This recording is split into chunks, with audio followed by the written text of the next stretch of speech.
구독자 여러분, 삼성전자는 2분기에 매출 171조 원, 영업이익 89조 4천억 원이라는 믿기 어려운 숫자를 내놨습니다. 그런데 주주에게 돌아오는 연간 정기 배당은 9조 8천억 원입니다. 89조 원을 벌었다는데 왜 배당은 9조 원대에 머무는지, 남은 돈은 도대체 어디로 가는지 답답한 분들이 많으실 겁니다. 삼성전자가 벌어들인 돈이 HBM 공장으로 가는지, 적자가 길었던 파운드리로 들어가는지, 그리고 결국엔 자사주 소각과 배당으로 주주에게 돌아오는지 그 돈의 이동 경로를 함께 추적해 보겠습니다. 이 흐름을 알아야 사상 최대 실적이 삼성전자만의 축제로 끝날지 삼성전자의 주당 가치를 한 단계 더 끌어올려 결국 주가에 반영이 될지 판단할 수 있습니다. 특히 오래 보유한 주주라면 영업이익 숫자보다 더 중요한 장면이 지금부터 시작됩니다. 먼저 영업이익 89조 4천억 원을 삼성전자 통장에 그대로 쌓인 현금으로 생각하면 안 됩니다. 영업이익은 회사가 본업으로 얼마나 벌었는지를 보여주는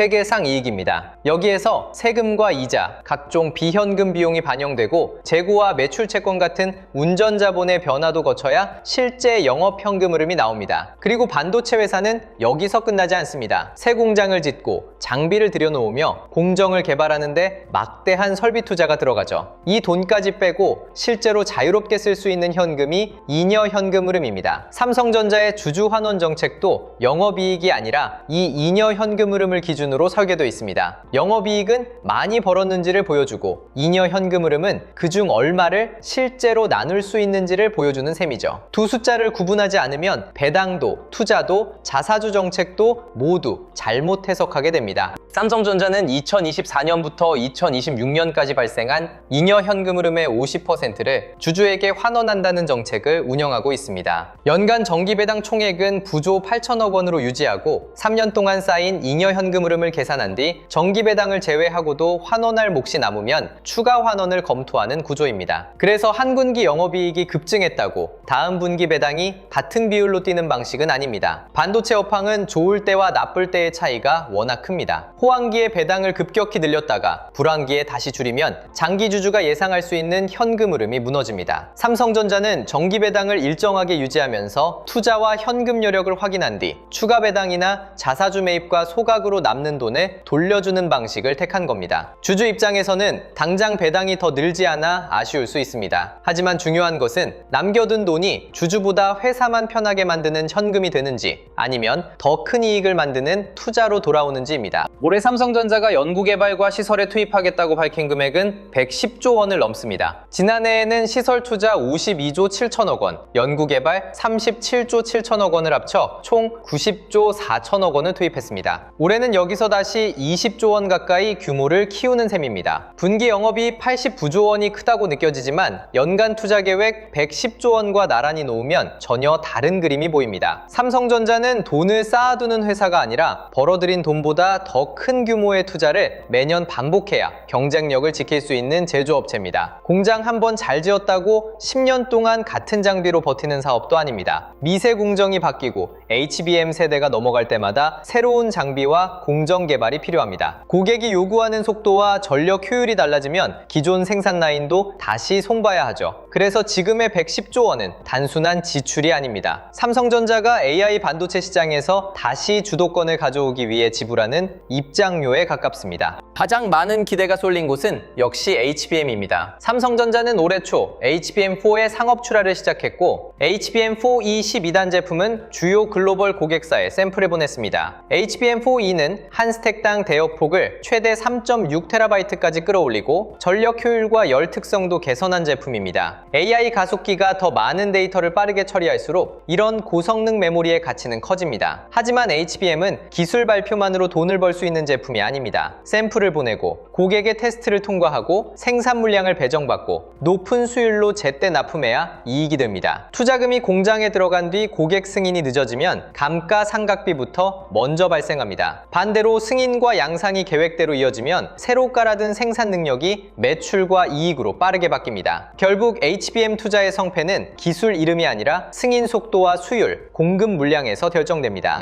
여기서 삼성전자만의 강점과 위험이 동시에 드러납니다. HBM4E에는 삼성전자의 원C 공정 D램과 파운드리의 4나노 로직 베이스 다이가 함께 들어갑니다. 여기에 첨단 패키징까지 연결됩니다. 메모리, 로직 설계, 파운드리, 패키징을 한 회사 안에서 제공할 수 있다는 점은 고객 맞춤형 HBM 시대에 강력한 무기가 될 수 있습니다. 고객은 여러 회사를 따로 조율하는 부담을 줄일 수 있고 삼성전자는 메모리칩 한 장보다 더 넓은 영역에서 이익을 가져갈 수 있기 때문입니다. 다만 어느 한 공정에서 수율이 흔들리면 전체 일정이 늦어질 수 있습니다. 수직 계열화는 모든 공정이 맞물릴 때는 가장 강한 무기지만 한 곳에서 병목이 생기면 비용까지 함께 커지는 구조입니다. 110조 원의 투자가 가치를 만들려면 공장을 많이 짓는 것보다 이 여러 공정이 고객 일정에 맞춰 동시에 안정되는 것이 중요합니다. 특히 파운드리는 삼성전자 자금 배분에서 가장 어려운 선택입니다. 메모리는 가격이 오르면 기존 생산 라인에서도 이익이 빠르게 커질 수 있습니다.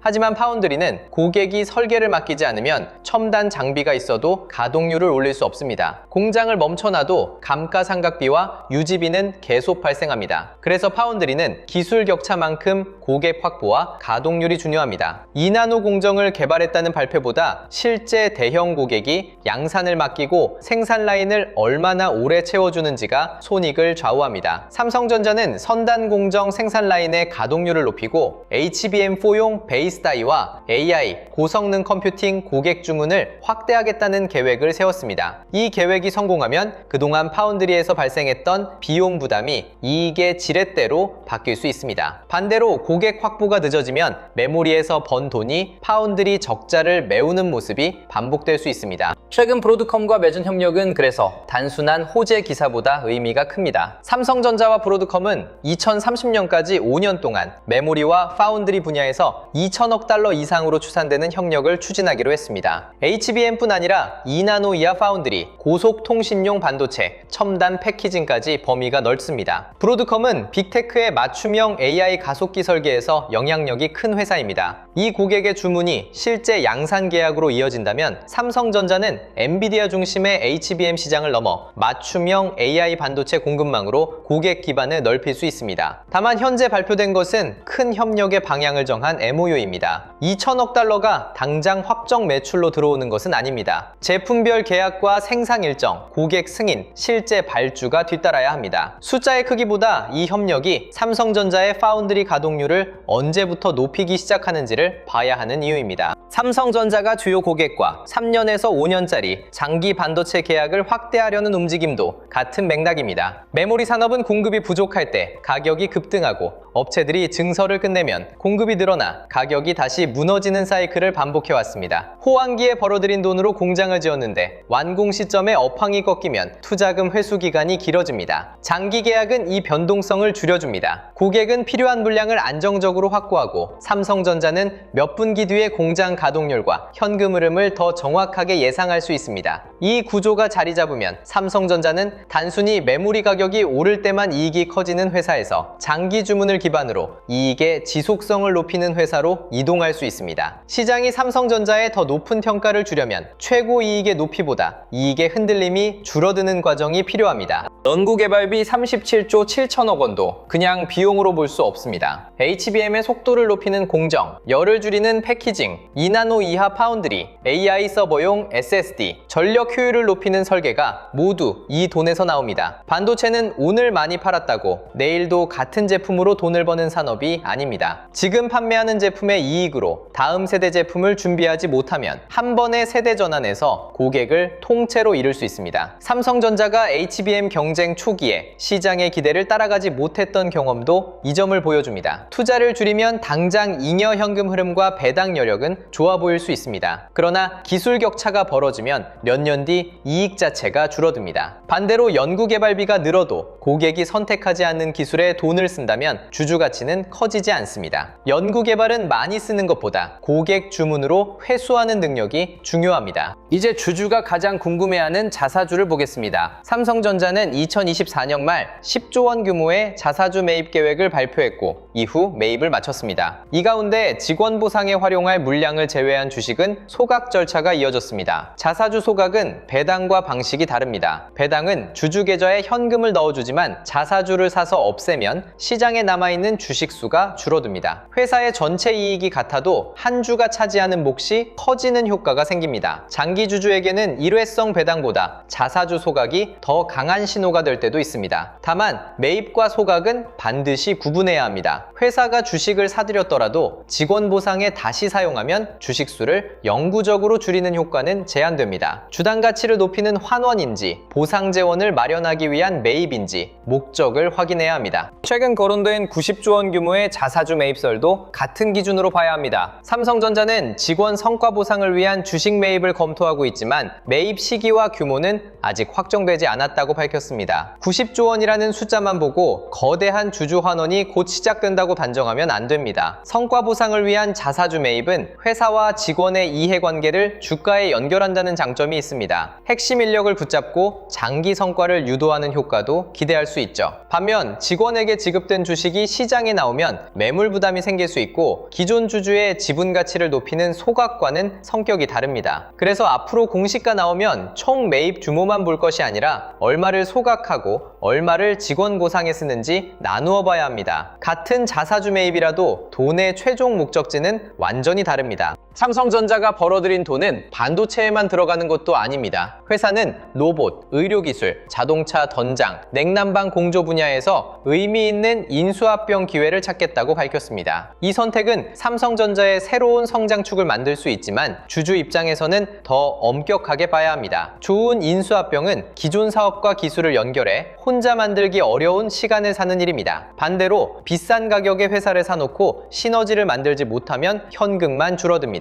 특히 메모리 호황기에 현금이 많이 쌓였다는 이유로 본업과 연결성이 약한 자산을 사들이면 업황이 꺾였을 때 투자 부담이 더 크게 돌아올 수 있습니다. 인수합병 발표가 나오면 미래산업이라는 단어보다 삼성전자의 반도체, 모바일, 가전, 전장 사업과 실제로 무엇을 연결할 수 있는지 보십시오. 성장 산업에 들어가는 것과 성장의 과실을 가져오는 것은 다른 일입니다. 그렇다면 삼성전자가 돈을 잘 쓰고 있는지는 무엇으로 판단해야 할까요? 공장 준공식의 규모나 투자 발표 금액으로는 알 수 없습니다. 새 공장이 가동된 뒤 고객 주문이 얼마나 빨리 채워지는지, 가동률이 오르면서 원가가 내려가는지, 매출 증가가 영업 현금 흐름과 잉여 현금 흐름으로 이어지는지를 봐야 합니다. HBM에서는 고객 승인과 공급 물량, 파운드리에서는 2나노 고객과 가동률, 패키징에서는 메모리와 로직을 함께 맡기는 통합 주문이 핵심입니다. 투자금이 늘었는데도 잉여 현금 흐름이 계속 줄어든다면 아직 돈을 회수하지 못하고 있다는 뜻입니다. 반대로 대규모 투자를 집행하면서도 현금 흐름이 개선되고 추가 주주 환원까지 가능해진다면 삼성전자가 기술 경쟁과 주주 가치를 동시에 잡고 있다는 증거가 됩니다. 주가의 재평가는 투자 발표가 아니라 투자 회수에서 시작됩니다. 이 관점으로 보면 사상 최대 실적에도 주가가 흔들리는 이유가 더 선명해집니다.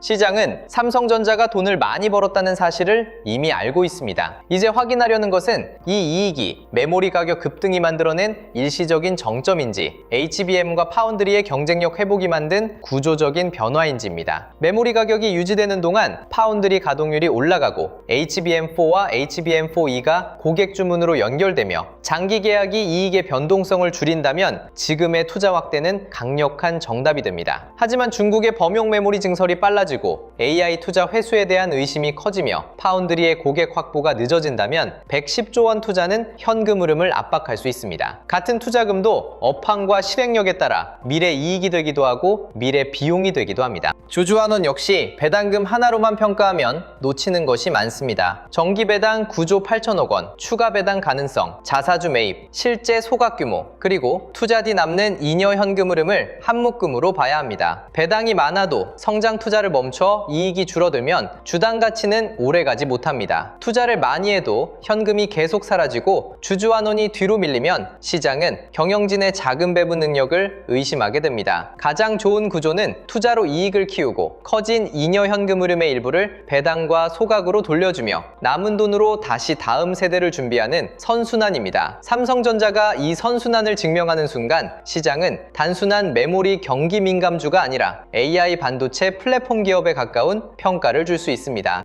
앞으로 실적 발표와 공시에서 확인할 문장은 의외로 단순합니다. 설비 투자 규모가 얼마나 더 커졌는지만 보지 마십시오. HBM 생산 능력 확대가 실제 고객 물량과 맞물리는지를 보십시오. 파운드리 수주 금액만 보지 마십시오. 2나노 라인의 가동률과 손익 개선 시점이 구체화되는지를 확인하십시오. 자사주 매입 규모만 보지 마십시오. 매입한 주식 가운데 실제 소각되는 비중을 보십시오. 영업이익만 보지 마십시오. 투자 뒤에도 잉여 현금 흐름이 남고 추가 환원을 실행할 여력이 커지는지를 보십시오. 이 네 가지가 함께 좋아지면 삼성전자는 많이 버는 회사를 넘어 번 돈을 가장 효율적으로 쓰는 회사로 평가받을 수 있습니다. 올해 보유한 주주라면 이번 주가 변동만으로 회사의 장기 가치를 전부 판단할 필요는 없습니다. 대신 배당을 받으며 버틴다는 생각에서 한 걸음 더 나아가야 합니다. 내가 보유한 이유가 메모리 가격 상승 때문인지, HBM 경쟁력 회복 때문인지, 파운드리 턴어라운드 때문인지 분명히 정해두십시오. 그 근거가 유지되면 단기 변동성은 견딜 수 있습니다. 반대로 핵심 고객 일정이 늦어지고 가동률 개선이 미뤄진다면 장기 투자라는 말로 모든 악화를 덮어서는 안 됩니다. 장기 투자는 오래 들고 있는 행동이 아니라 오래 확인하는 과정입니다. 배당을 목적으로 삼성전자를 보유한 분도 기준을 바꿀 필요가 있습니다. 현재 정기 배당은 예측 가능성이 높지만 영업이익이 급증했다고 배당이 같은 속도로 늘어나는 구조는 아닙니다. 배당 수익만 기대하고 높은 가격에서 비중을 과도하게 늘리면 주가 변동이 배당금을 훨씬 크게 넘어설 수 있습니다. 배당은 안전벨트가 될 수 있지만 급락을 막아주는 방탄벽은 아닙니다. 정기 배당의 안정성은 긍정적으로 보되 추가 환원이 가능한 잉여 현금 흐름과 자사주 소각 정책까지 함께 확인해야 합니다. 새로 매수를 고민하는 분은 89조 원이라는 이익 숫자만 보고 서두르지 마십시오. 최고 실적은 강력한 체력이지만 시장이 이미 그 실적을 어느 정도 가격에 반영했는지는 별개의 문제입니다. 대규모 투자 발표 뒤에는 실제 가동률이 올라가는 시간이 필요하고 MOU 뒤에는 제품별 계약이 필요하며 HBM 샘플 뒤에는 고객 승인이 필요합니다. 이 과정이 확인될 때마다 나누어 접근하는 편이 낫습니다. 실적이 크다는 이유로 한 번에 사는 것이 아니라 돈이 공장으로 이동하고 공장이 고객 주문으로 채워지고 주문이 다시 현금으로 돌아오는 순서를 확인하면서 비중을 늘리는 겁니다. 반대로 높은 가격에서 물린 분은 배당금만으로 손실을 만회하려 하지 마십시오. 본전 가격은 회사의 투자 효율과 아무 관계가 없습니다. 파운드리 가동률이 개선되고 HBM 고객이 늘어나며 잉여 현금 흐름이 좋아진다면 시간을 활용할 근거가 생깁니다. 그러나 실적은 좋은데 현금 흐름이 나빠지고 투자금 회수가 계속 늦어진다면 반등이 나올 때 비중을 조절해야 합니다. 좋은 회사와 좋은 매수 가격은 같은 말이 아닙니다. 구독자 여러분, 삼성전자의 89조 4천억 원은 결승선이 아닙니다. 이 돈이 다시 어디로 흘러가느냐를 결정하는 출발선입니다. HBM 생산 능력으로 들어간 돈이 고객 승인과 공급 물량으로 돌아오는지, 파운드리에 들어간 돈이 2나노 고객과 가동률 상승으로 돌아오는지, 연구개발비가 다음 세대 제품의 주도권으로 돌아오는지 확인해야 합니다. 그리고 그 투자를 모두 집행한 뒤에도 잉여 현금 흐름이 남아 정기배당과 추가 환원, 자사주 소각으로 주주에게 돌아오는 구조가 만들어져야 합니다. 많이 버는 기업은 좋은 기업입니다. 하지만 번 돈을 높은 수익률로 재투자하고 남는 돈을 주주에게 정확히 돌려주는 기업이 오래 오르는 기업입니다. 앞으로 삼성전자 주가를 바꿀 숫자는 89조 원 하나가 아닙니다. 투자 뒤에 가동률, 계약 뒤에 실제 매출, 이익 뒤에 잉여 현금 흐름, 매입 뒤에 자사주 소각입니다. 이 네 가지가 연결되는 순간 사상 최대 실적은 과거의 기록이 아니라 다음 상승을 설명하는 근거가 될 수 있습니다. 문제는 개인 투자자가 이 돈의 흐름을 매일 혼자 연결하기 어렵다는 겁니다. 삼성전자가 대규모 계약을 발표해도 실제 수급은 HBM 장비와 패키징, 기판, 전력 인프라에서 먼저 움직일 수 있습니다. 한국 시장이 끝난 뒤에는 엔비디아와 마이크론, 미국 반도체주가 AI 투자 방향을 다시 평가하고 우리가 잠든 새벽에는 빅테크의 설비 투자 계획이 공개됩니다. 뉴스 제목만 보면 삼성전자 호재인데 정작 외국인과 기관의 돈은 다른 주도주로 먼저 이동해버리는 장면도 반복됩니다. 그래서 영상 아래 더보기란에 주도주 알림센터의 공식 신청 페이지를 열어두었습니다. 한국 반도체와 AI 인프라, 미국 나스닥 주도주 안에서 외국인과 기관의 수급이 어디로 이동하는지, 대장주가 쉬는 동안 거래 대금이 어느 후방 종목으로 확산되는지, 불필요한 소음을 걷어낸 핵심 매매 신호를 빠르게 확인하는 데 초점을 맞추고 있습니다. 혼자서 삼성전자의 실적과 미국 AI 투자, 후반 밸류체인의 개개인의 수급까지 모두 연결하기 어렵다면 영상 아래 더보기란의 공식 경로를 통해 확인해 보시길 바랍니다. 사칭 링크가 많기 때문에 반드시 더보기란에 있는 공식 신청 페이지를 이용해 주십시오. 다음 영상에서도 발표된 이익보다 그 이익을 따라 움직이는 실제 돈의 경로를 먼저 확인해 드리겠습니다.